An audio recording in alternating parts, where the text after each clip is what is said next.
let's talk about this ESPN deal with Penn. Mm. Mm. Um, Can you want to break it down? I know you put up a post about it, but some people might not have seen it. I think you did it pretty eloquently, my brother. So the ESPN deal with Penn Gaming, Dave Portnoy is involved. Give us the parameters of what happened there. Dave Portnoy, is that how you say his name? I believe so. Yep. Yeah. So he's the guy who started Barstool Sports. And they have a media division. They have a podcast network. That's who Gillian Wallow is under. So he sold his company a few months back for $550 million to Penn. Mm-hmm. Penn is an online gaming company of sorts. Uh, but then Penn struck a deal with ESPN last week, 1.5 billion for sports gaming, book of business. But part of the deal was that they couldn't have competition that they own, a Mm-hmm. non-compete situation. So that made it a conflict of interest for them to own Barstool because that was part of they had gaming on it, gambling on it. So they had to get rid of their Barstool position. So they sold it back to Dave for $1. Yep. Um, but then that caused them to have $850 million loss on their books Q3. Mm. They're going to write off, I believe, $700 million as a write off. And yeah, this is where we're at. So Dave, I think he actually sold this company twice. Um, but he said this time he will not sell it because part of the deal that Penn struck was that if he does sell it again in the future, they get 50% of the sale if he sells again. But he said that he's not planning on selling.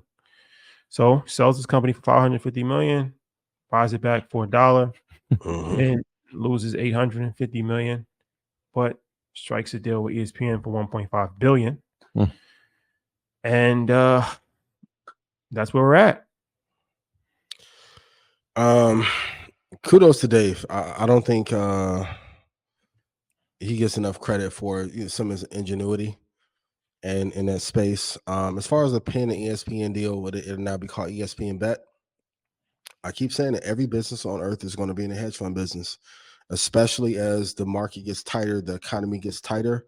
If you are not making people money or helping their lives some way financially, you're going to be in trouble over the next 4 or 5 years. I never, like, if I came to you 20, well, let's say 5 years ago, and was like, Disney is going to have a betting service attached to it, you would have laughed me out of the room. I think it is a sign and change of direction. And I don't know if it'd be a hit or not.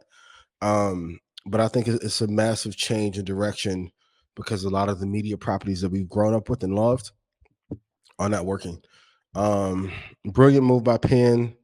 You can't be mad at Dave for buying his company back for $1. I think he has to non-compete in that space for a few years, but he'll find his way to be able to get back in that field eventually. But I don't know if this is the right move for Disney. I think it can either be a grand slam or a massive strikeout. Um, I wonder if there's some conflict of interest with the talent that they hire, if they are leaning towards a particular team and the sports book ends up leaning that way. So it's going to be interesting from like a regulatory standpoint how this is going to work. Um, I give Disney credit for making a move to do something with the ESPN and monetize that fan base, but I don't know if it's going to move the needle for them in the long term. What do you guys think?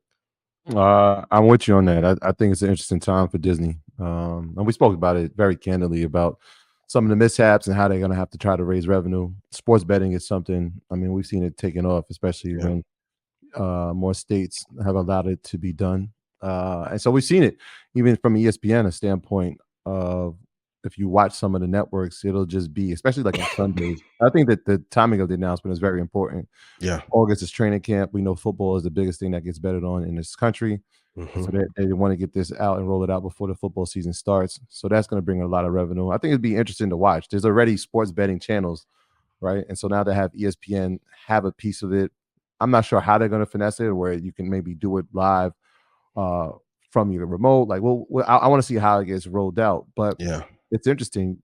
Just 3 or 4 years ago, one of the main sources of revenue was from sports betting agencies, right? You remember when DraftKings was the commercial every 2 commercials on ESPN.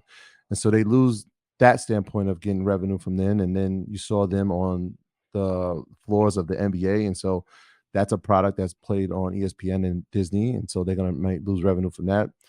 So it'll be interesting to watch. I want to see how it's rolled out. I know there'll be programming like as there is already every time there's a game, and especially during the basketball season now and baseball just heading toward the playoffs. Interested to see what kind of programming and who will be the talent that heads that programming and how effective it's going to be. The other side of it is I want to see what it does for companies like DraftKings and MGM and Flutter. And when I say Flutter, most people have no idea, but Flutter is the company that actually owns FanDuel. Yeah. So I know FanDuel is something that's used widely across our country for sure, from all ages. And so I want to see how they combat in that space where they now have live sports and betting together, rather than having to go to another platform to do it and bet. The thing that doesn't work in ESPN's advantage, from my perspective, is that most people don't watch ESPN on their phone. Yep. It's still a linear thing, right? You're watching the channel. It's not like the first thing when I want to watch ESPN is I'm going to go to ESPN TV on my phone. And so most people, when they do sports betting, they do it on their phone. They don't do it from a linear thing. So that'll be something they have to work out. And I'm sure, I mean, they're already thinking about it because they wouldn't have made the move. But I want to see how they adapt that to making more ESPN users now go to their mobile devices, which is a problem that they've had, especially when they lose ad dollars from having it on linear TV. Rashad, what you think? Yeah, I think from the ESPN standpoint, you got to try to diversify your portfolio. So sports betting, I mean, obviously everybody's getting into sports betting now. I mean, professional sports leagues are actually trying to embrace sports betting. So, I think it's like, marijuana at this point. You can't really run from it. You just got to kind of embrace it and see how you can make money from it. So it would make sense that if ESPN considers themselves the leader in sports, I think that's their tagline, that they would, want to be positioned to be the leader in sports betting as well. Makes sense? Yeah. Yeah. So I see a world where, everything kind of ties in. Even at some of their resorts, they might have,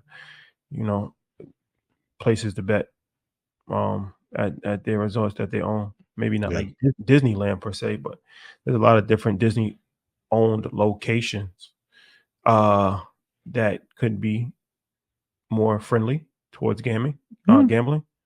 So I think I can see that Disney World. Like alcohol was something that was frowned upon for years at Disney World.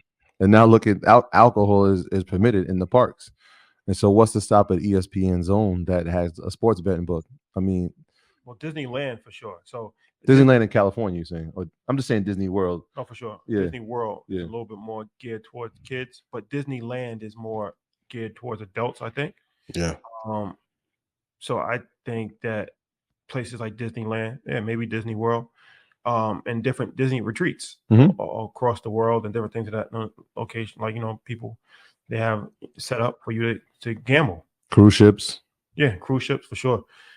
So, it'll be interesting, but I think that they're in position to benefit from it for sure. So I think they just have to fully roll out the infrastructure properly, but they're definitely in position to benefit from it. They have all of the tools needed to make money. DraftKings and MGM. If I would have got that news when I woke up, I would have been upset. So what about everybody? Let's put Caesars in there too, because they're not excluded. They're not excluded from this. You never know. One day, one of the biggest platforms may wake up and decide to be your competition. You have to always worry about that. And sometimes I was listening to an interview with Gilman Fertitta, who owns the Rockets. He has a good quote about like always being somewhat paranoid. And the moment that you stop looking behind your back to see who's coming for you, that's when people make a lot of mistakes. I think DraftKings had a great moment into the pandemic, but I'm sure they tried to do a partnership, and it didn't work. But this is a classic case of a bigger brand not doing well and copying from a smaller brand or a smaller entity. And we see it in music all the time. Like the artist to be hot, and then they'll take someone up who's local or up and coming, and they'll take their style and infuse it into theirs. I don't know if this is going to be the biggest move for Disney, but I do commend them for trying to do something.